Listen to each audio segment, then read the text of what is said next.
తెలంగాణ వ్యాప్తంగా 22A ఇప్పుడు కలకలం రేపుతోంది. రాత్రికి రాత్రే నిషేధిత జాబితాలోకి లక్షలాది ఇళ్ల జాగాలు వెళ్ళిపోయాయి, ఇళ్ల స్థలాలు. ఇటీవల హైకోర్టు ఆదేశాలతో నిషేధిత జాబితా సిద్ధం చేసింది రెవెన్యూ యంత్రాంగం. 22A జాబితాలోకి నాన్ అగ్రికల్చర్ ఆస్తుల క్రిందకు వచ్చే ఇళ్ల జాగాలు, అసైన్డ్, వక్ఫ్, దేవాదాయ, చెరువు శిఖం, సీలింగ్ భూములుగా చూపిస్తూ రికార్డులోకి ఎక్కించేశారు రెవెన్యూ అధికారులు. సరాసరిగా ప్రతి గ్రామంలో నిషేధిత జాబితాలో 200 నుంచి 300 ఇళ్లు ఉన్నాయి. రాష్ట్ర వ్యాప్తంగా నిషేధిత జాబితాలోకి 18 లక్షల పక్కా ఇళ్లు, 9 లక్షల ఇళ్ల స్థలాలు వచ్చాయి. తాతలు ముత్తాతలు కట్టిన ఇళ్లు సైతం నిషేధిత జాబితాలోకి వెళ్ళాయి. రెడ్ మార్క్ చూపిస్తూ రిజిస్ట్రేషన్ ఆఫీసుల్లో లావాదేవీలకు బ్రేక్ పడింది. దీంతో తెలంగాణ వ్యాప్తంగా మొదలైంది ఇప్పుడు ఆందోళన. రియల్ ఎస్టేట్ పైన తీవ్ర ప్రభావం చూపిస్తోంది. గ్రామాల్లో, సెమీ అర్బన్ ప్రాంతాల్లో పూర్తిగా అమ్మకాలు, కొనుగోళ్లు నిలిచిపోయాయి. ప్లాట్లు వేసిన వెంచర్లు సైతం వివాదాల్లోకి వెళ్ళిపోయినటువంటి పరిస్థితి నెలకొంది. సో సింపుల్గా చెప్పాలంటే ఇప్పటికే హైడ్రా దూకుడుతో రియల్ ఎస్టేట్ చాలా వరకు కుదేలైంది అని మనం వింటూ వస్తున్నాం.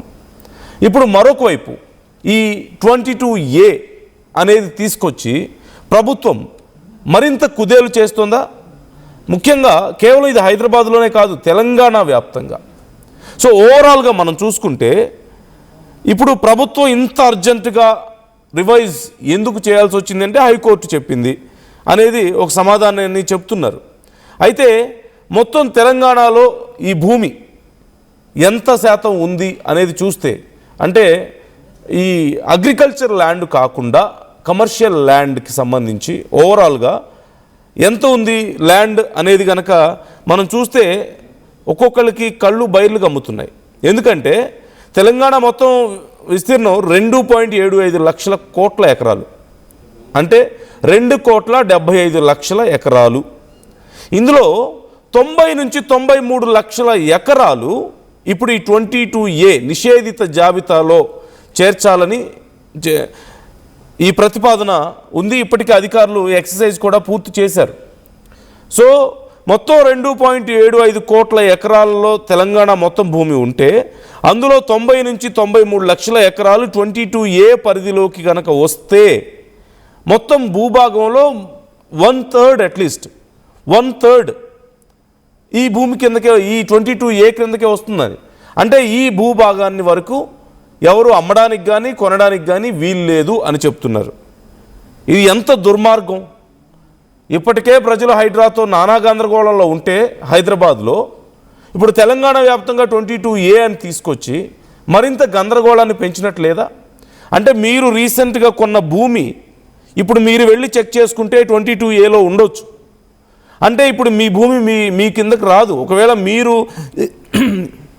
ఈ భూమి నాది అని చెప్పుకోవాలంటే మళ్ళీ కలెక్టర్ ఆఫీస్కి, రిజిస్టర్ ఆఫీసులకి వెళ్ళి అక్కడ ఇదిగో మేము పలానా పర్సన్ దగ్గర నుంచి కొన్నాం, పలానా పర్సన్ దగ్గర నుంచి మేము రిజిస్ట్రేషన్ చేయించుకున్నాం అని చెప్పాలి. ఒకవేళ ఆ పలానా పర్సన్ అమ్మిన భూమి కూడా అప్పుడు కూడా ఈ 22A కిందకే వస్తుందని అధికారులు చెప్తే మరి అప్పుడు మీ పరిస్థితి ఏంటి? సో ఇది గందరగోళంగా ఉంది ఇప్పుడు పరిస్థితి. అంటే ఇప్పటికే ఎంతోమంది ఇళ్ళు కట్టుకొని, కొన్ని లక్షల మంది కట్టుకున్న ఇళ్ళు, లేదంటే ఇప్పటికే రియల్ ఎస్టేట్ వ్యాపారులు డెవలప్ చేసినటువంటి ఈ ప్లాట్స్ అన్నీ కూడా బిజినెస్ అంతా గందరగోళం అయ్యే పరిస్థితి ఇప్పుడు ఉంది. This is the reality. అవునన్నా కాదన్నా ప్రభుత్వం వ్యవహరిస్తున్నటువంటి తీరు మరింత గందరగోళంకి, మరింత కేయోస్కి కారణం అవుతుంది తెలంగాణ వ్యాప్తంగా. అంటే మీ ఇళ్ళు మీ అధికారంలో ఉంటాయో లేదో తెలియదు, మీ ల్యాండ్స్ మీ అధికారంలో ఉంటాయో లేదో తెలియదు. అది ప్రూవ్ చేసుకోవడానికి మళ్ళీ ఇప్పుడు మీరు కోర్టులు ఇటు రిజిస్టర్ ఆఫీసుల చుట్టూ, కలెక్టర్ ఆఫీసుల చుట్టూ తిరగాల్సినటువంటి పరిస్థితి నెలకొంది. దీని మీద ఇప్పటికీ అధికార ప్రతిపక్షాల మధ్య మాటల యుద్ధం జరుగుతోంది. అధికార పక్షం నుంచి ఎలాంటి సమాధానం చెప్తున్నారో ఒకసారి మీరే చూడండి.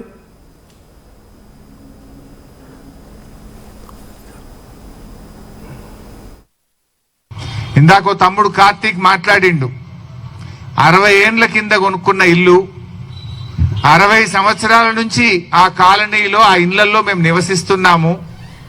ఆ డిఫెన్స్ కాలనీలో ఈరోజు ఇల్లు అమ్ముకోవడానికి పోతే మీది నిషేధిత జాబితాలో పెట్టినరు అంటే మేము ఎక్కడికి పోవాలి అంటున్నాడు కార్తీక్.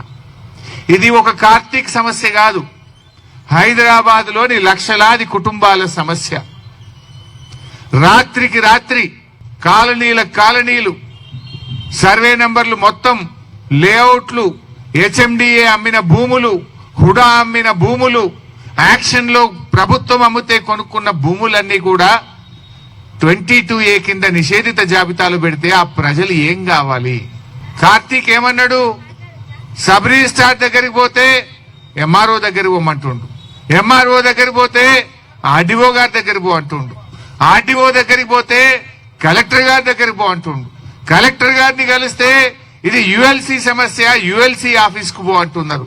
అంటే ప్రజలు ఎందుకు తిరగాలి? మీరు చేసిన తప్పులకు శిక్ష ప్రజలకెందుకు అని ఈరోజు బీఆర్ఎస్ పార్టీ ప్రశ్నిస్తా ఉంది. తప్పు మీది, ప్రజలకెందుకు శిక్ష?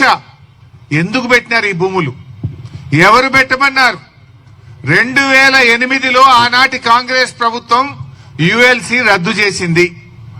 యుఎల్సి రద్దయిన తర్వాత ఆ భూములన్నీ పట్టా భూములుగా మారినాయి, లేఅవుట్లు అయినాయి, ప్రజలు ఇల్లు కట్టుకున్నారు, అపార్ట్మెంట్లు కొనుక్కున్నారు, ప్రజలు అక్కడ నివసిస్తున్నారు.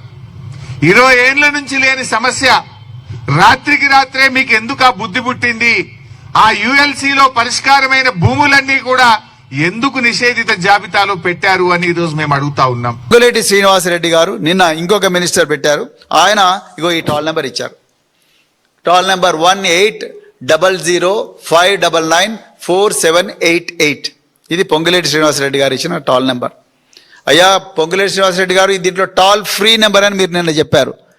ఇందులో నేను R తీసేస్తున్నాను. ఇది టాల్ ఫ్రీ నెంబర్. మీరు 22A తీసుకొచ్చింది మీరే. 22Aను పెద్ద ఎత్తున తెలంగాణలో 60% గృహాలకు ఇంప్లిమెంట్ చేసింది మీరే.